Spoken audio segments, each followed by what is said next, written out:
ऐसा व्यक्ति कभी नहीं हार सकता। Inspirational story.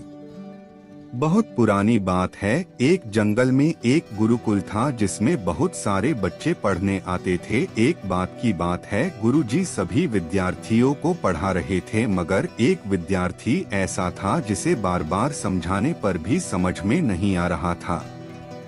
गुरुजी को बहुत तेज से गुस्सा आया और उन्होंने उस विद्यार्थी से कहा, जरा अपनी हथेली तो दिखाओ बेटा। विद्यार्थी ने हथेली गुरुजी के आगे कर दी। हथेली देखकर गुरुजी बोले, बेटा तुम घर चले जाओ, आश्रम में रहकर अपना समय व्यर्थ मत करो, तुम्हारे भाग्य में विद्या नहीं है। शिष्य ने पूछा, क्यों गुरुजी?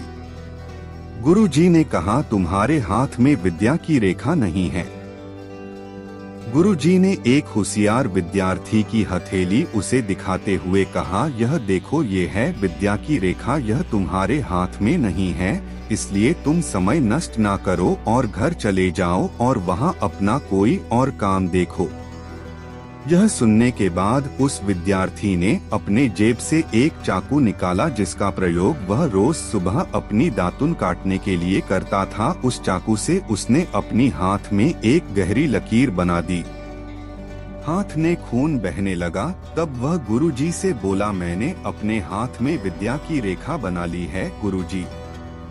यह देखकर गुरुजी द्रवित हो गए और उन्होंने उस विद्यार्थी को गले से लगा लिया। गुरुजी बोले, बेटा तुम्हें विद्या सीखने से कोई ताकत नहीं रोक सकती है।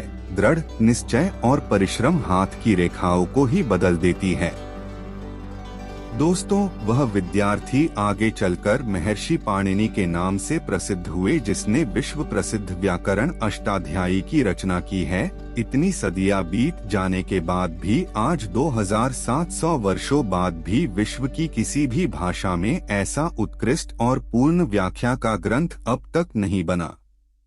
तो दोस्तों, इस कहानी की शिक्षा ये है कि लोग चाहे जो भी बोले, हम हर एक को गलत साबित करते हुए अपनी लगन और कठिन परिश्रम के दम पर जो चाहे वो सब कुछ हासिल कर सकते हैं।